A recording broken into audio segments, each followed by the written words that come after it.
Hi, are you a gifted or twice exceptional adult who feels a bit stuck in your journey? Do you have goals and dreams which you would love to achieve, but you don't know where to start or feel a little bit overwhelmed? Or maybe you have 1,000 ideas, 500 projects, and get distracted by your own thoughts and would love some support on focus and accountability? Whatever gets you stuck, I wholeheartedly believe that gifted and twice exceptional specific coaching will help you unleash your power so that you can be your most authentic gifted self. I recently embarked on my journey on becoming a gifted and twice exceptional coach. So if you are interested in working with me one-on-one, please reach out via email at hello@giftedunleashed.com, or you can find more information about my coaching offers on the website giftedunleashed.com/coaching. I would love working with you and I would love to get you unstuck. So please reach out and let's get started. Hello and welcome to Gifted Unleashed, where we talk about the gifted and twice exceptional brain and how it affects our thinking and experience of the world differently. There are a lot of stereotypes and stigma around the term giftedness, and I'm here to challenge those. I'm here to raise awareness and to have a conversation around the topic of what it means to be a gifted and twice exceptional adult. Common experience among gifted folks is that they feel out of place. They don't quite fit in. They're too sensitive, too intense, too emotional, too overexcitable, and too deep thinkers of the world and about themselves. So if you have been called too much about anything, this show is for you. I'm Nadia. I'm too loud, too colorful, too bubbly, too bossy, and I love to talk too much. So welcome to my world. I'm so happy you're here. Hello. Today we have Gloria Jensen on the podcast. Gloria and we met at the Zen conference in 2023 and we just hit it off, and I had to get her on the podcast because Gloria is a coach and an energy healer specializing in supporting highly sensitive and gifted adults. She is the founder of Gifted Interview, published on her blog to demystify and inspire and thrive at being gifted. Her approach is multicultural at the crossroads of several European countries and now also the United States. She helps neurodivergent people deal with their intense minds and emotions, develop deep self-knowledge of their user's manual to create a fulfilling and serene life. So without further ado, here is Gloria. Welcome, Gloria. I'm so excited to have you on the podcast today. Thank you so much, Nadia. Me too. Yeah, and it was so amazing to get to know you and meet you at Sang last year. So that's where we connected. And we even shared a space for the conference. And I really got to know you and really appreciate you. And I'm really a fan. And I'm so excited to have you here today and share your story. Yes, it was such a beautiful encounter for me too, because it was my first Sang and sharing that with you, and like such a beautiful 2-3 days. I can't remember. Yeah, it was short, but really, really great. Yeah, it was also my first Sang conference, and it was really, really great to meet you, but also everybody else at Sang. So let's start with you.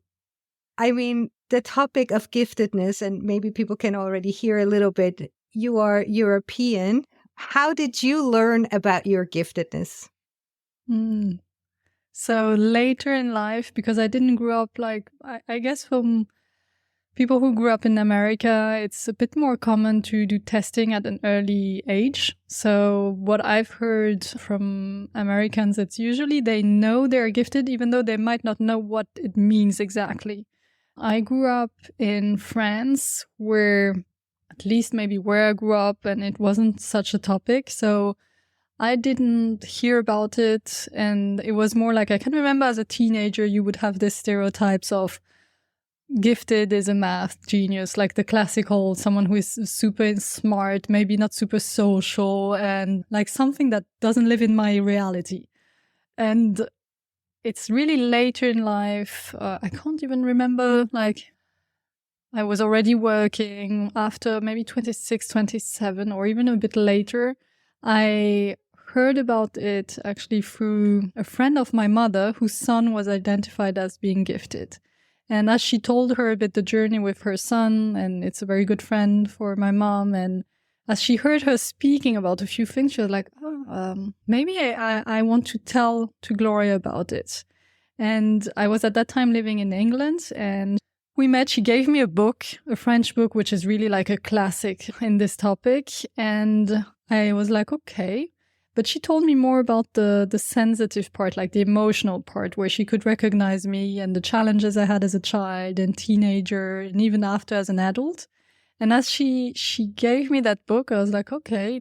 And I started reading the book, and I had such a weird or special relationship to the book, because on one side, I was like, wow, this is speaking to me so much, like typically all the testimonials, and you feel understood, and you're like, wow, it's a relief. And at the same time, I had a lot of anger, almost against my mom, because like, why did you give me this thing? Like, I'm not gifted. Like all the smart part that you imagine of being gifted. I felt very alone actually with the topic, because at that time I didn't do the job I am now doing as a coach. I wasn't so connected online. So I was really not aware of all the resources that we have now today. We have much more online. You just type around giftedness and you will find so many resources.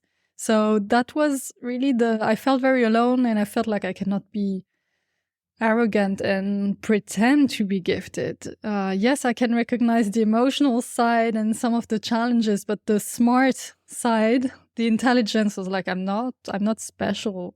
And that's why I was almost reading a bit the book, and then I was putting it by side.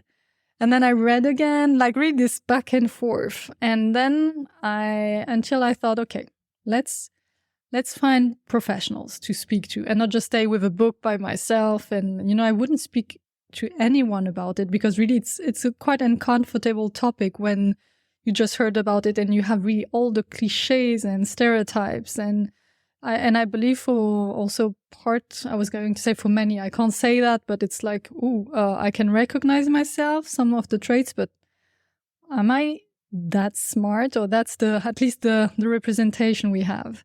And for many, it's really like a break, on your own journey. You're like, well, no, you go back and forth. And then I was like, okay, let's meet a professional who does the test. And at that time, I didn't know that one thing is to be able to do the test, and one thing is to be a professional who really knows about giftedness.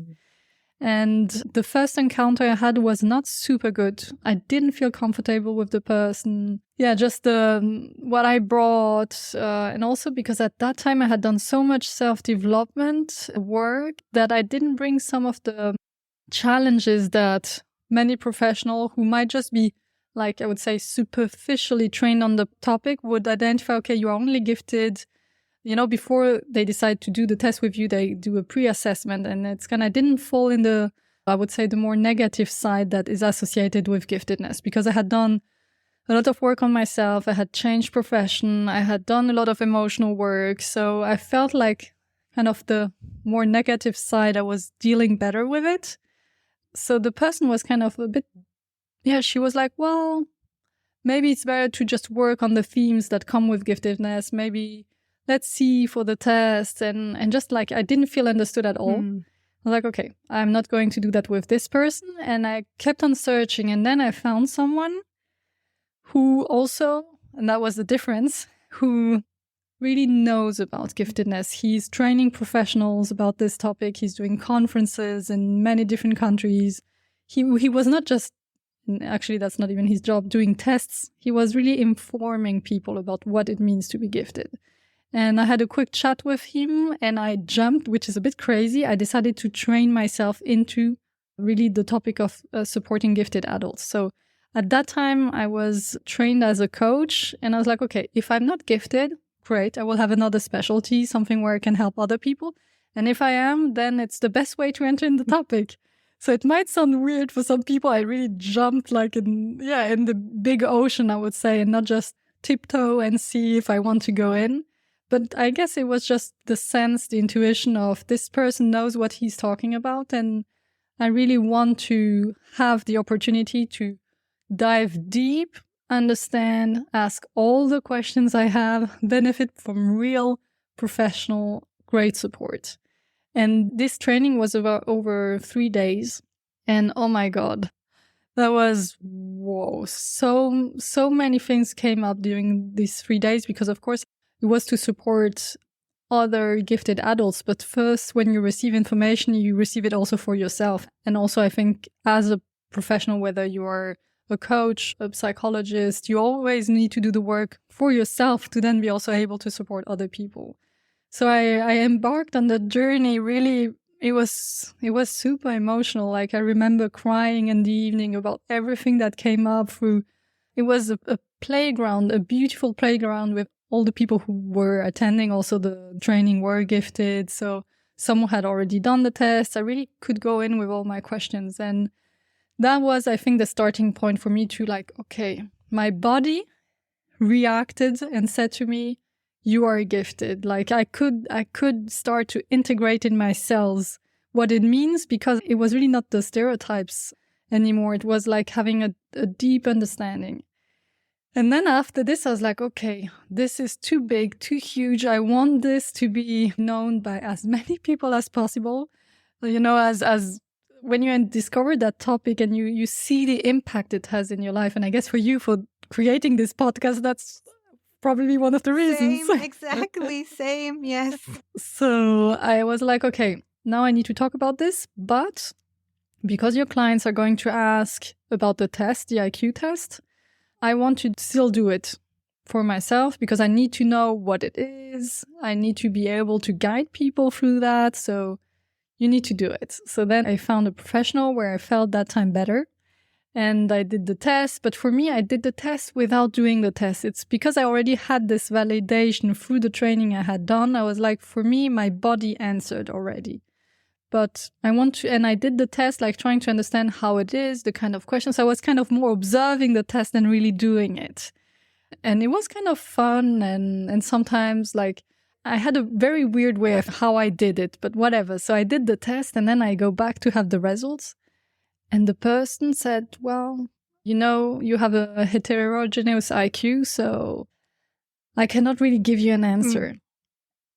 And oh my God, I fall, I think, I don't know, like falling from, I don't know, 50 floor building. Like I crashed. I cried so much during that feedback session. And I think she was a bit surprised as well by my reaction. And she was like, I just cannot make a statement. And for me, I was like, whoa, you know, having lived with a few months with the body knowing. And then I was like, oh, and the test is unclear. And that was really so emotional. It took me, it was a journey then for me to say, okay, come to the place of, okay, maybe I'm not gifted. I don't know. Like I, again, journeyed a bit by myself with it. Also, probably because of maybe, I don't know if it was the shame or like all the emotions that came up with. So you thought you were, now the test didn't validate kind of the official validation. What do I do now with that? And I really went on a journey to, okay.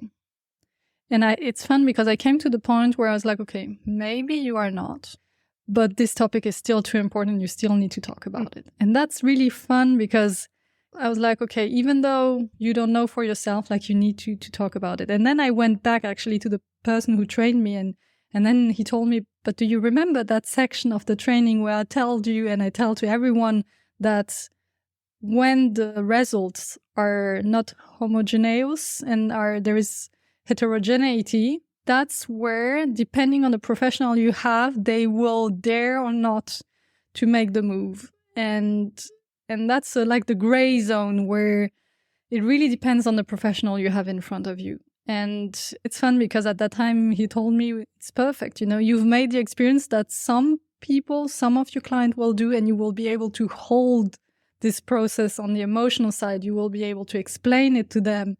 And like, it's great. And that was like, okay, yes. And from that point, I really started also to dig deeper into like the test, the IQ test. How does it work? What are the limits?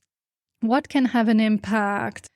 And it's fun because that happened really many years ago now. And to make it short, then I was like, okay, I still want to talk about that topic. And I had my own digestion of everything that happened. And I had then really focused on supporting gifted adults. And I guess my journey also went forth with every client I helped with. I had done groups also of gifted and talented women, and of course, client brought the same similar situations, and also my clients really helped me in that journey also for myself, until a point where now today, if I make a big jump to where I am today, and for people who might have had or will have these experiences, really having that understanding that the IQ test is one thing. First, it wasn't created to identify giftedness. That being gifted is hardly summarized by the IQ test, and that you can fail, into brackets, the IQ test and still be gifted. And now I am fully at peace. Now it's not a question anymore for me, but it really was a process, and it took time. And as you can imagine, it was an emotional roller coaster. But again, it's like when you have this heterogeneity, it's how the professional responds to it that can have a huge impact. It resonates so much with me, your story, because I had a similar experience, right? Where I, came across this topic, learned about it, jumped into podcasting because I just wanted to get all the knowledge from the experts and people working in the space, and just hit record doing this podcast. And then through the ADHD diagnosis, got the opportunity to do an IQ test. At that point, I was already warned in the community, be careful. And I was like, oh, but it's kind of like a self-experiment. I want to do it so I know what it is and what it is about. And as you said, like a little self-experiment. And I had a very, very similar experience. The person had no idea about, what it means to be gifted. She didn't even know the term twice exceptional, and so having a spiky profile. And so quote unquote, not gifted on the IQ score. And I said, well, if I have, ADHD and executive functioning issues, wouldn't that impair me taking this test? And and then there were other layers, I had eyesight issue at the time. The test is a German test. I'm Swiss. It's a different, vocabulary, everything. So there were multiple layers. And as you said, like having this result come back, and I'm like, oh, but can I still do a podcast about giftedness? So I really understand. But at the time, I was already in contact with Jen from Intergifted, and I reached out and I did an assessment with her. So not the quantitative, but the qualitative assessment. And really, that was also more helpful for me to also see the profile of giftedness. Like, it's more than just a number. You really understand, what it means and how you experience, interact with the world. So it highly resonates with what you're saying. And, when I talked to Paula Prober, she told me that, all these levels of giftedness, mildly, moderately, highly. And she calls herself barely gifted. And I was like, oh, I embrace that, barely gifted.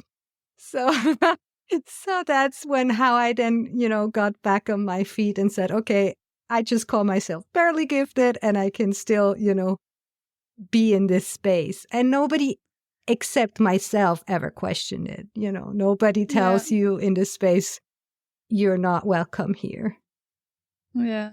And it's so important because you mentioned so many things, and it's like for people to check, like, how is my eyesight? How is my hearing?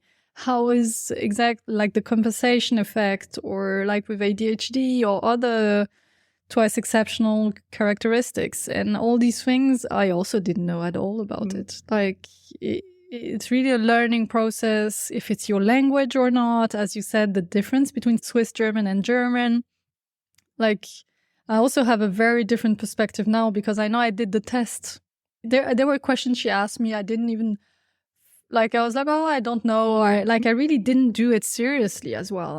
So there are many things that after I understood. And also, maybe it's interesting, for me, my vision also of giftedness has expanded. And I like Marie Rocamora, who talked also about the spiritual side and also some other speak about it. And for me, it's so much more than the IQ. And also, of course, having worked now 5 years with gifted adults, I see what really means intelligence as being not at all about IQ. I see, like, it's sometimes hard to describe, but I see where is the giftedness in them. And it's very different from person to person. So even when you say highly profoundly gifted, they experience different things as gifted.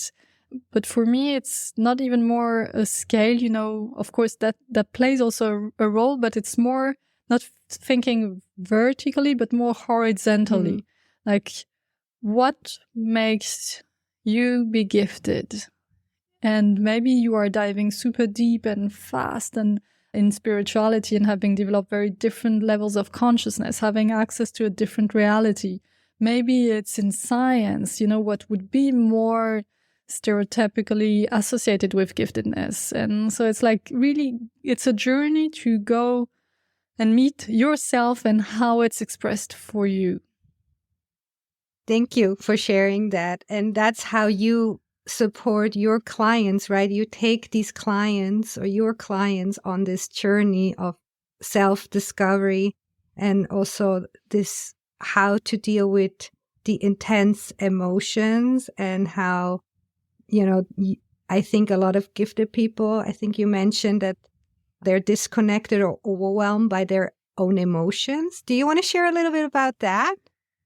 Yeah, because we're like working and like building my experience. I was like, okay, what are the biggest challenge for gifted people in their relationship with themselves? And of course, that has an impact on the relationship with the world. And for me, like, it's the intensity and complexity of their mental and emotional life. And, you know, often we say like, oh, I don't know how to put my brain off. I don't know how to stop thinking. I feel everything so deeply and it's sometimes overwhelming. I often like to say it's okay, how you operate. It's not possible to change that. You will always have a probably quicker, more like the rainforest mind, because you already talked about the polar. And that's like, yes, I cannot change you in the sense of you will feel things more deeply. You will have a different experience than other people who don't have this high level of sensitivity and that experience of the world. But you can change like how you deal with that. And once you know, you can also validate yourself and adapting more to your needs. And on the emotional side, what I see is usually, you know, two main behaviors is either I disconnect because it's just too much. And I can so understand that behavior because if you've never learned to deal with what's happening inside and it's super intense, let's better disconnect because it's like, I don't know what to do with it. It's too much. So let's just not feel anymore and just live in my brain and that's fine. And if you've never learned, like it's totally understandable. And the other side is I'm like almost, it feels like I'm too connected or it feels like this overwhelm that can come through the emotions. And in both sides, it's actually you try to control, which might sound weird because of course when you're disconnected, okay, I'm controlling, I'm just like off kind of.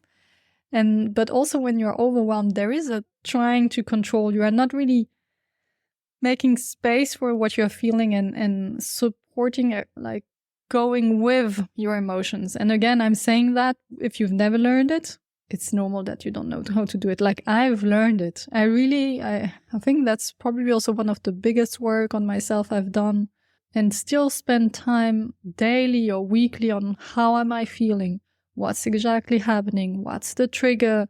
And making space and now really addressing what's happening because emotions, like we are human beings. So that's part of everyday life. And I will always feel things more deeply, intensely. You know, just maybe sometimes listening, you could listen to this podcast or read a book and start crying and see a movie. And it's like, okay, one side is like all the, we would say, positive or at least enjoyable emotions. And then it's like, okay, how do I deal with? And I like to not frame them as negative because it's like every emotion informs you, gives you a message. It's like, how do I deal with the part that none of us really want to feel? Like, we don't like to suffer. Like, who wants to, oh, I would love to be sad. I would love to be angry. Well, I understand. No, but if this emotion is coming up, it's there to really give you a message. And that's where I focus a lot, is because it's such a big challenge, being gifted, your brain is so present, and you love also to think. There is also that part, you love to think, to learn, to hear, to be challenged, to imagine. And at the same time, it's like, can you also move in your life with your body? Like, what is your body telling you about the situation?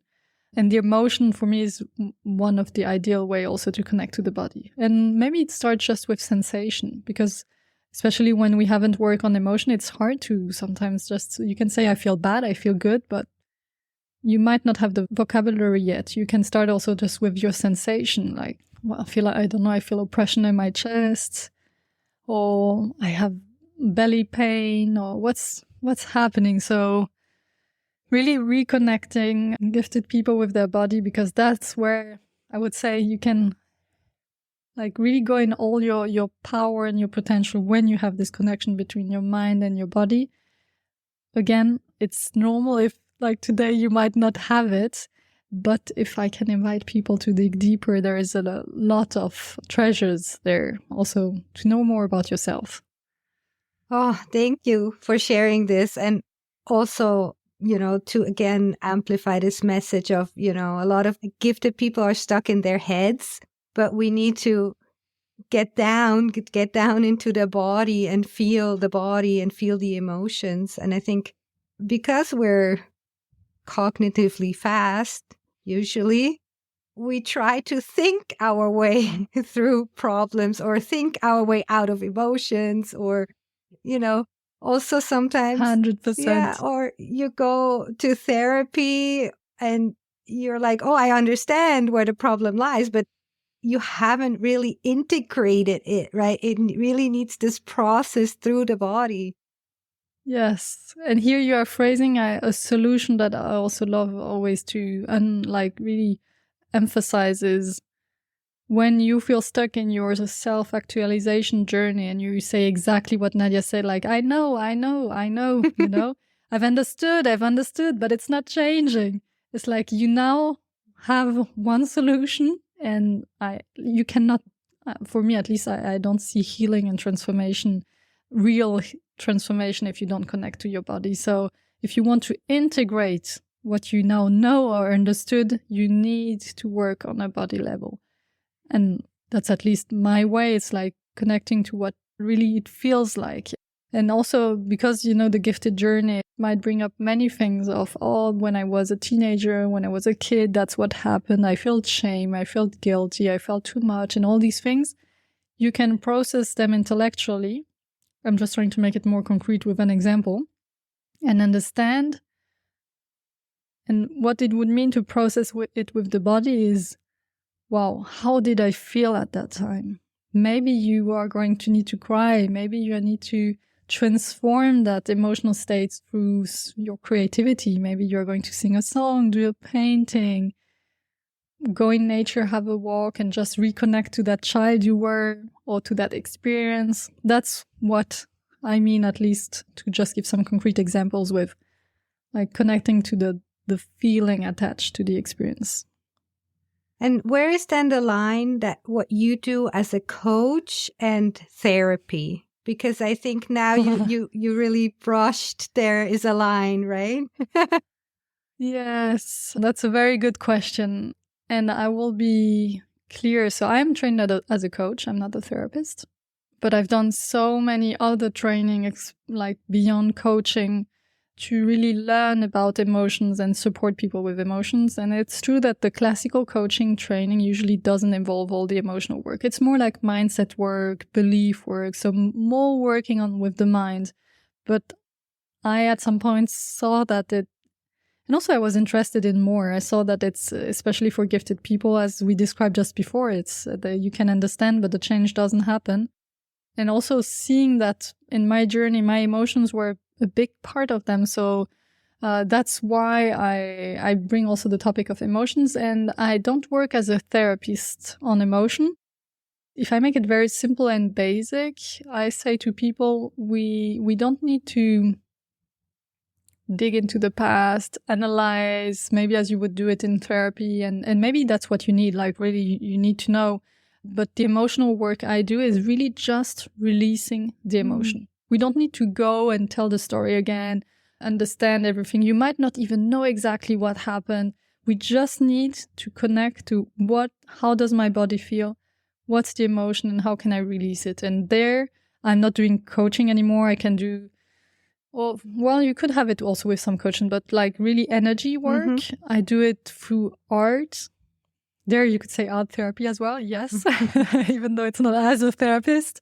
I help people release emotions and emotional states that are stuck through art. I do it through, which is energy work. And I also do it like sometimes during the session, guiding people in their body, and whether it's through visualization or speaking to the parts of themselves that are coming up with the situation, which again, like, yes, I see. And for people who have experienced their connection with therapy. So I don't have a straight line between coaching and therapy just because I've learned different tools and approaches and I just use what the client needs. But obviously, if you see that a person needs classical, more profound gifted therapy, you would probably refer them, right?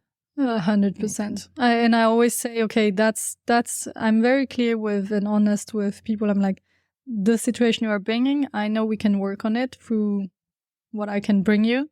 That would be more with a therapist. Or if it's a heavy trauma, for example, and they need to talk about it, go through it. But really, like, I see it working very smoothly with my clients.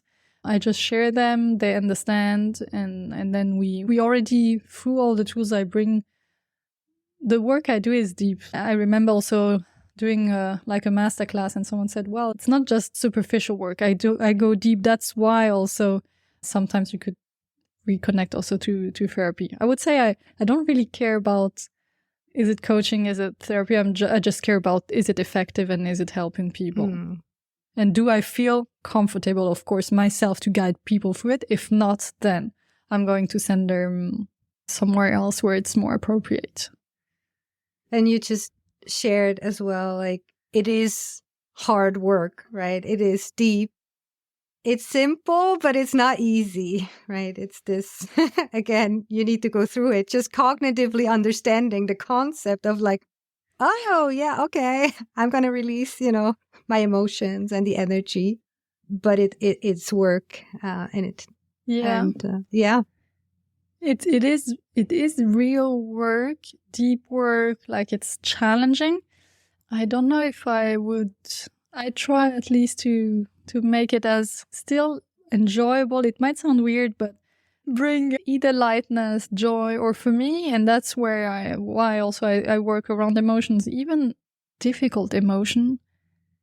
You can face them with a smile, with compassion. We don't have to be like in something very difficult, hard. We can, in the approach and how we work on it, have this lighter, hopeful touch in moving through it. Because again, like what we would see like as very negative state, for me, they are not negative. They are just a process of doing the work, so that like going through the shadow so that you get to the gift and what is really there for you.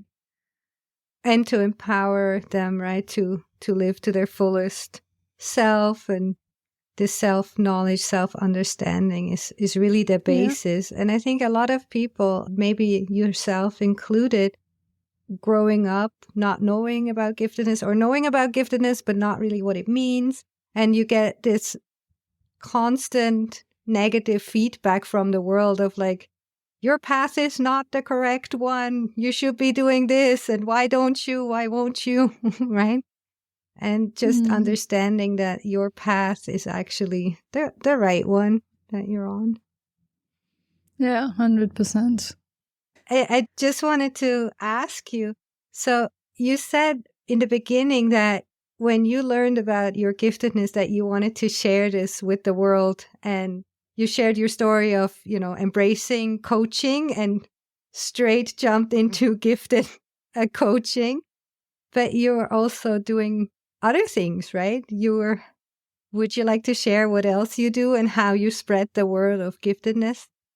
So I like one resource, and really like one, like we give, as you are doing, free resources so that people can already move. I think there is already a lot on our free side. And then of course, if you want transformation in your life, like you will need to invest and get professional support.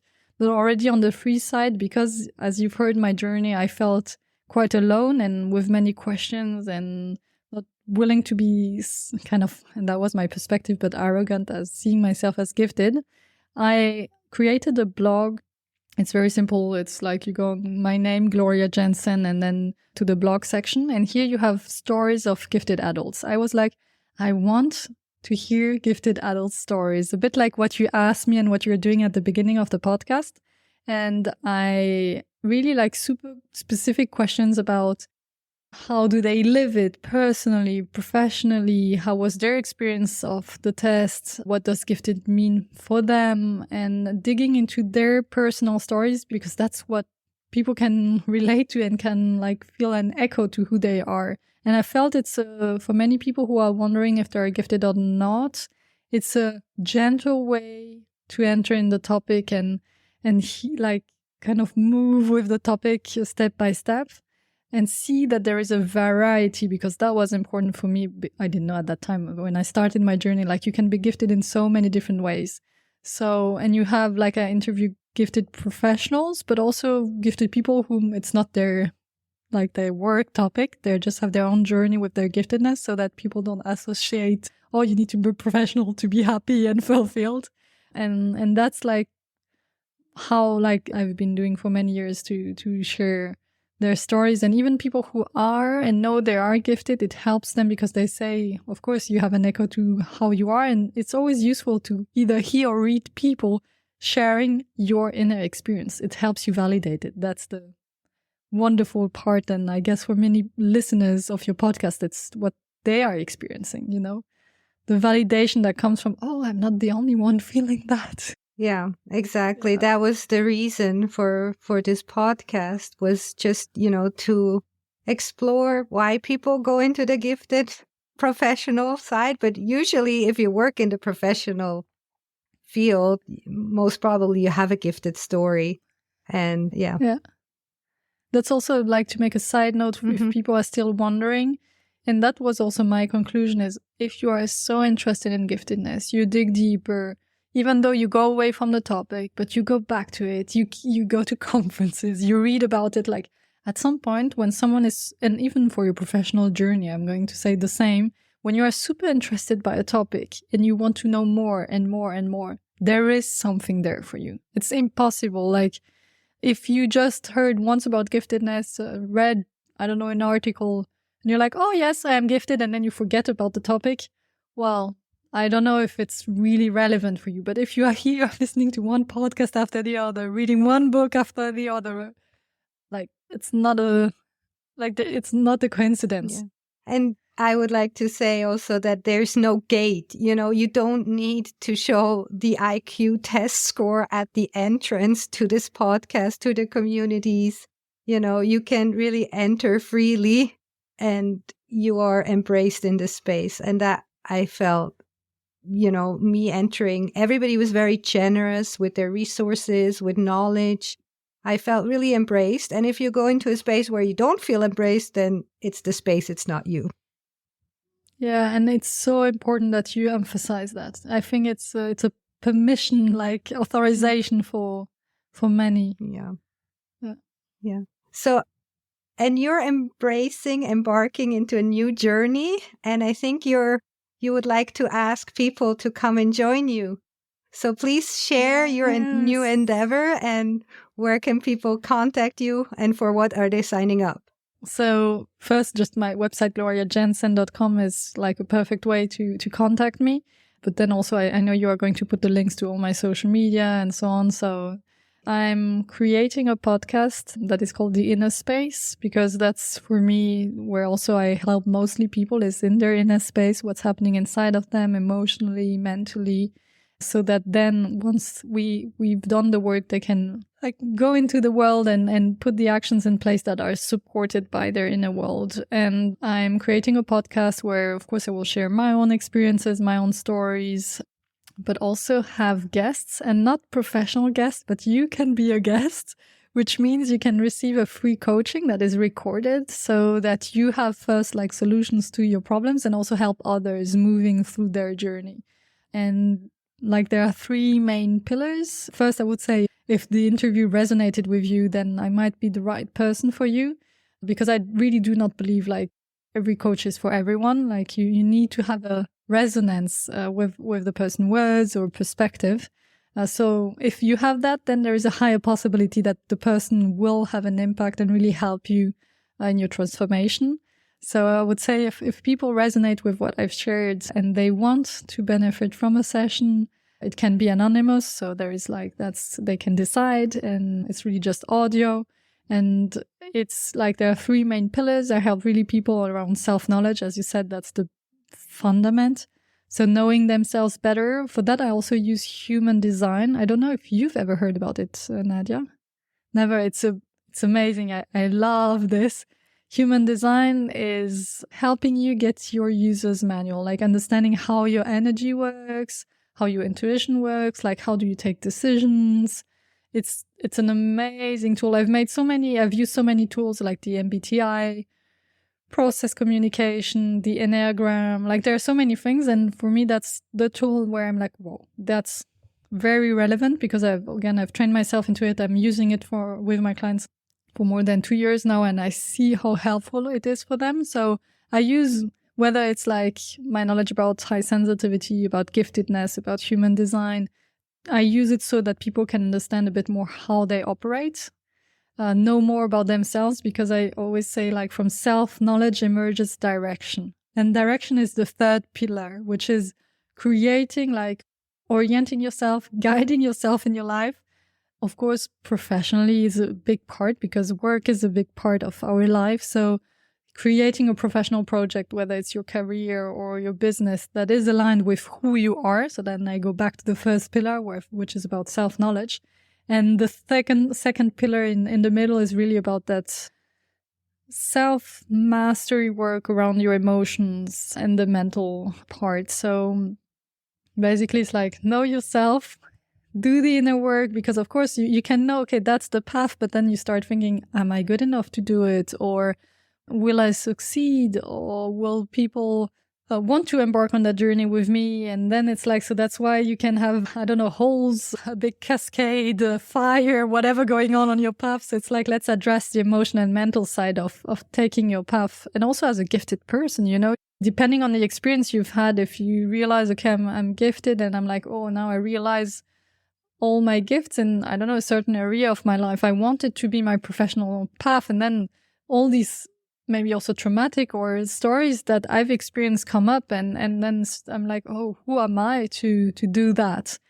I'm like, that needs to be addressed so that you really embark on a journey that is aligned with who you are. So if people feel that's an approach, a methodology that speaks to them, then they're super welcome. We'll have the link, so they just have to complete a form. I ask a few questions to prepare the session, and then they hop on and we do the recording, and then they help themselves and others through that session. So it's a win-win-win. So yes. Amazing. And that link, they can go to your Gloria Jensen coaching, or can you say the link again? The best way I would say is I've sent you the link, so you can put it so they access directly the form. I have it also as my link in bio in my Instagram account.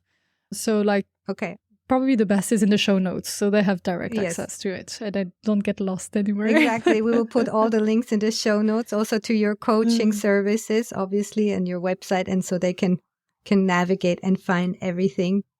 Is there anything else that you would like to share? Something you wish people knew, something you wish you knew earlier in your journey? I believe for me, it's really giving them the hope I was going to say motivation, but it's not even the right word, the longing they have inside to really create a life that is fulfilling and where they're like, wow, I'm happy every day to wake up.